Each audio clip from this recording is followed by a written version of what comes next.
whole hog, open fire full tutorial right now.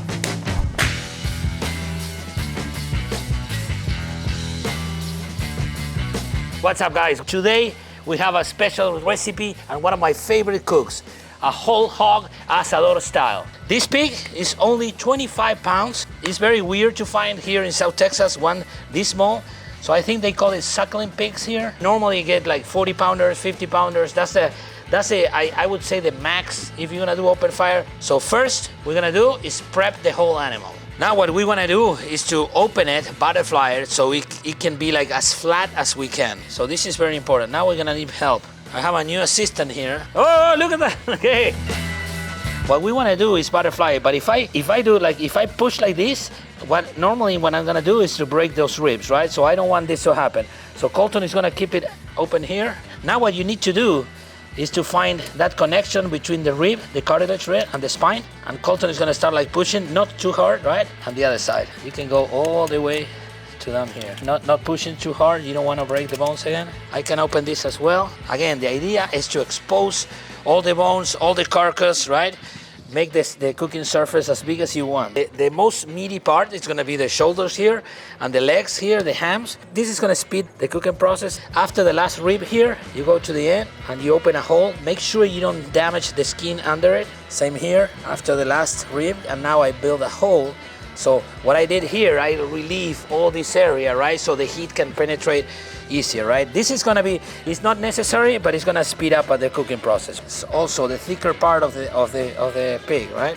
So what I wanna do is go right next to the femur here and make a hole. Same here, guys, see? Now I learned this from Santi. What I like to do now is dislocate all the bones. Back, you feel it when it's dislocated. This is what it's gonna do, it's gonna flatten up more the pig, but also it's gonna, break all the cartilage, all the tendons there. That's gonna release it, right? So the heat is gonna penetrate better. Say, did you hear that? That's exactly how I want it. See how flat it lays? Next thing is season, right? I like to do salmuera. I'm gonna explain salmuera in a little bit what it is, but it's basically a wet brine. I'm not gonna do anything except putting a little salt where the most thicker masalas are. Remember those holes that we built? Those are the deeper parts. Here too, find the hole. Now it's ready for the rack, okay? Santi. Now the goal is that doesn't move while we cook it, right? Remember, it's gonna shrink a little bit when it cooks, so you wanna put it as tight as you can. I'm gonna take it to the grill and I'm gonna explain you how to start cooking it. Vamos, let's go!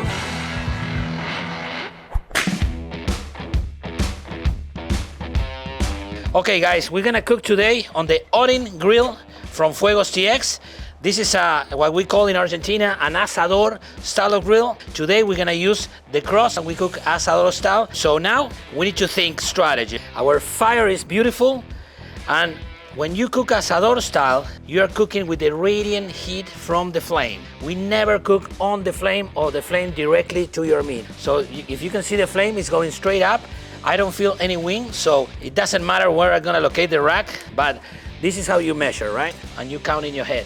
1, 2, 3, 4, 5, 6, right? That's how I like. That's another thing, guys. Open fire changes every second, right? So whatever you plan, maybe you have to change it right away. See, I just said no wind, and look at now. The wind is coming this way and it's blowing that way. So for this type of grill, I wanna cook my rack here. I never want the wind pushing the fire towards my meat. Remember, you have to always be in control. If the wind changes, we need to adapt. So this is a rack.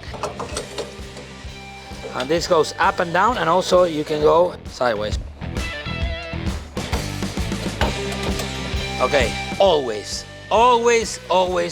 bone side first. I'm thinking this is gonna be a 4-hour cook.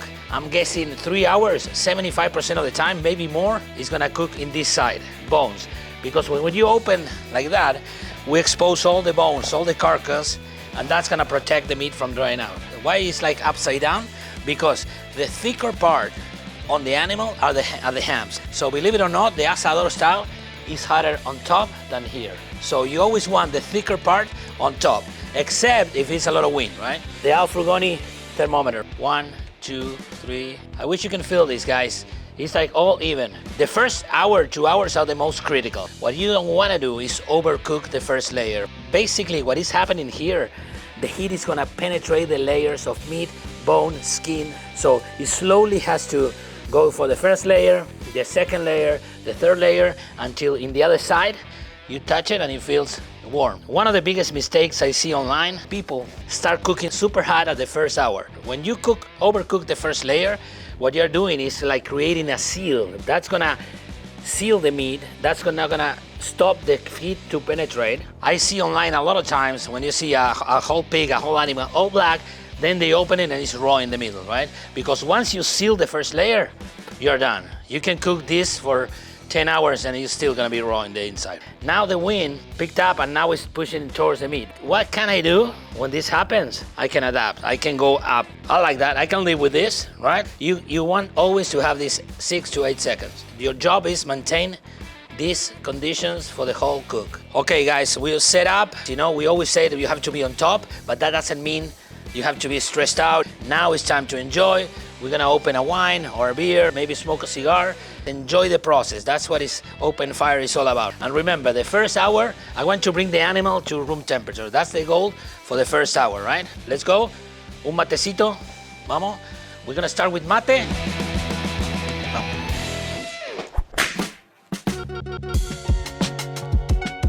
Okay guys, pigs on. Now we're gonna do the salmuera. Probably the best way to describe it is like a wet brine, but in this case, the brine, instead of applying it before the cook, we're gonna apply it during the cook. It's basically water with 10% salt and another spices, right? Normally people do it in Argentina fresh, but we don't need to because I have my product, right? The Asado all-purpose wrap. You can use it as an asado wrap, but also you can use it as a salmuera, right? Because it has all the components, all the ingredients of a salmuera and dry. That's half a bottle, right? We have some water that Santi was warming up. We don't need boiling water. We need some warm water, more or less, right? It's eyeball at 10%, 20% of this. But because we're cool as hell here, we're gonna use rosemary here. When you're gonna apply it, you know, it's gonna leave that smell, that aroma, right? That seasoning. Why a salmuera when you're cooking whole animals? Because two reasons. First, open fire is way more aggressive on the meat, so any wrap that you're gonna put on is gonna burn. They're not gonna look good, right? Nothing wrong with burn. I personally like it, but it's not gonna look good. That's why we don't apply the seasoning before, and that's why we use this salmuera, right? Not only is gonna season your meat, it's gonna also relieve that heat. So when you apply that water, you know, it's gonna relax. It's gonna help the cooking process. We're gonna apply it every 20 minutes during the whole cook until we flip it, right? For 3 hours. So let's go.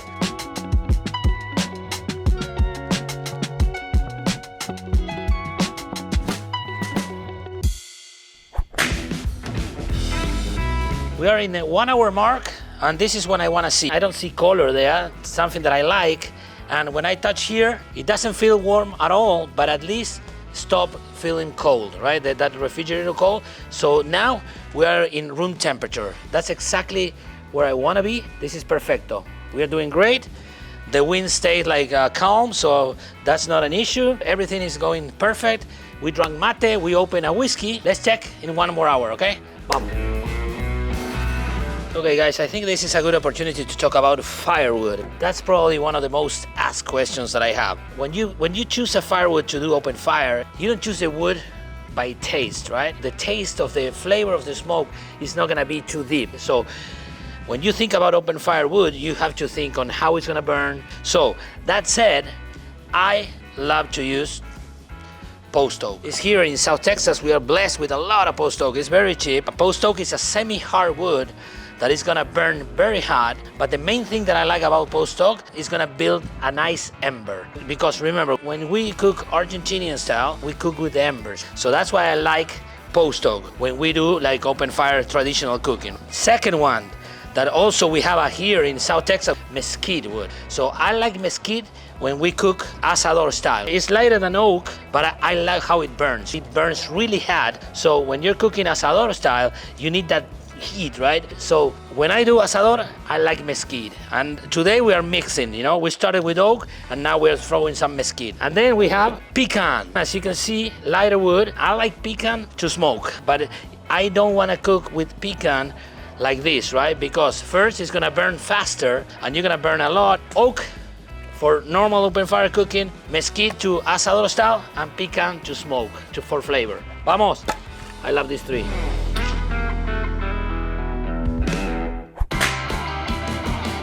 Okay guys, 2-hour mark. I like this heat, but mainly I like the color. I start seeing golden here. I like that, and I like this. When I touch it back here, I feel a little warm. So now that we are in this stage, now we can crank it up a little bit. So we're gonna add more wood. Another thing, because we've been cooking for 2 hours, the whole grill is hotter, right? So now we need less wood to make the same heat. I wanna start heating more in this area. So what we're gonna do, shovel some beautiful embers that I have here, and I'm gonna start spreading them under it. See? Oh, whoa, that's too much. I went a little too high, right? I don't want like 2 seconds. Now I can do like 5 seconds, right? 5, 6 seconds. See how the wind now picked up a little bit? When you have a small wind, it's gonna make everything hotter, right? Winds make the heat hotter.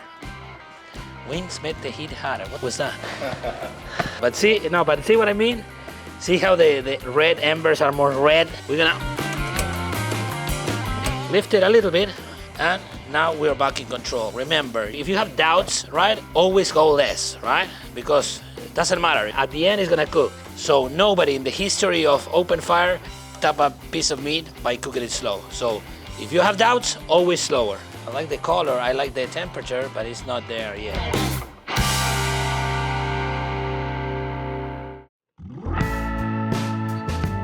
Okay, now, oh, matecito. Santi's not sitting in the air. Eh? It looks like he's in the air, but no, look. Bring a nice chair. Look, bring it when you cook open fire, right? Like we do, right? Like we cook hundreds, maybe thousands of pigs, right? You always need a sidekick when you're cooking these kind of cooks, right? You know the pro, like Tiger Woods, all the professional golfers, they need a caddy, right? So I feel like it's like that, right? I know exactly what I do, but you always need the second opinion, right? It's like, hey, Santi, do you think it's enough? You know, and if he's cooking, he will do the same with me, right? And again, it's part of the enjoyment of open fire. Always cook with a good friend, like Santi here, that he can, you know, pour some mate. Open fire grilling is not a way of cooking, it's a way of life. Hey, the camera took our mate. Now it's a real man. Yeah.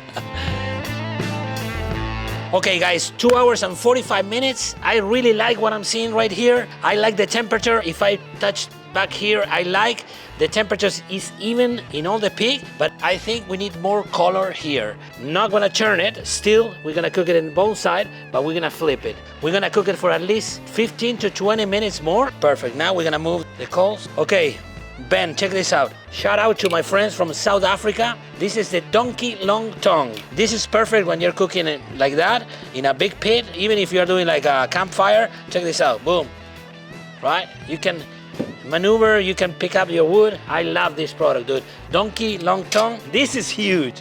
This is way bigger than average, but check this beast here. I'm selling this on my website. If you wanna go, get them. Let's come back in 15 minutes and see if it's ready to flip. Vamos, vamos. Okay guys, now we're gonna have to get ready for the flip, right? For the skin side, we have two options. My friend Javi from South Texas, he likes to use duck fat. It's gonna give it like golden color. So we don't have duck fat, so we're gonna do something that we do in Argentina. It's an easy one. It's gonna be mix of water, oil, and just a little bit of salt. And this mix, we're gonna apply it on the other side. It's gonna help to dry the skin, to crisp the skin, and to have that, hopefully, that chicharrón, that crunch in your mouth. Come on, Ben. Of course, I did way more than what I need. And again, you don't have to do this. I just like, it's a pro tip, right? If you flip it, the skin is gonna crisp either way, but this is gonna help that process. Okay guys, 3 hour mark, look at the color. This is exactly what we're looking for. We maintain the same temperature all the way. Now it's time to flip, the big moment. So Santi's gonna assist me here.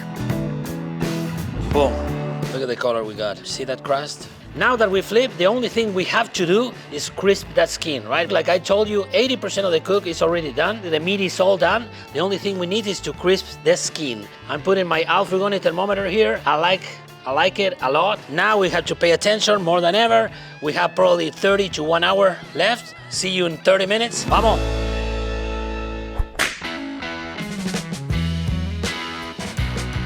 20 minutes after we flip, and now, see, it's getting a lot of color here, so now we're gonna flip it, not turn it, flip it. I'm really liking this cook, guys. I'm really liking it. Okay, guys, 4-hour mark. The pig is ready. Is everything that we planned came out like we planned it. We said 3 hours on the bone side, 1 hour on the other side. That's exactly what happened. So let's pull it out, rest it for just a little bit, not too much. Check this out, guys. Se bancaba un poco más, te digo. Boom. Okay, guys, this is it. 4 hours. We had fun.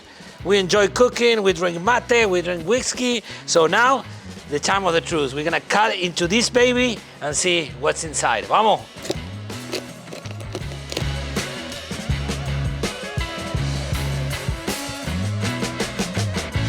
Waterfall, baby. Juicy enough? This is the pork belly, guys. One of my favorite parts. Okay, so this is my favorite bite, okay? We have the crispy skin, pork belly here. Look at this. This is the Al Frugoni open fire taco.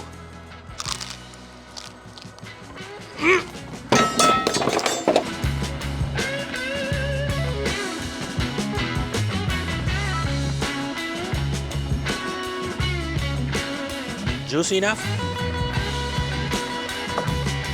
Don't eat me! Don't eat me! Too late, buddy.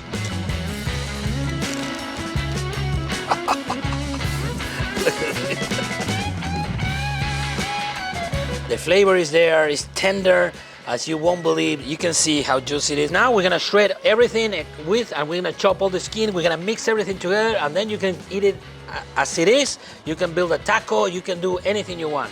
Now, consider this is like pulled pork or shredded pork, right? This was a very successful cook. I did thousands of these pigs. I hope you enjoyed the video. I did enjoy it a lot. I love cooking whole animals. Probably is one of my favorite things to do.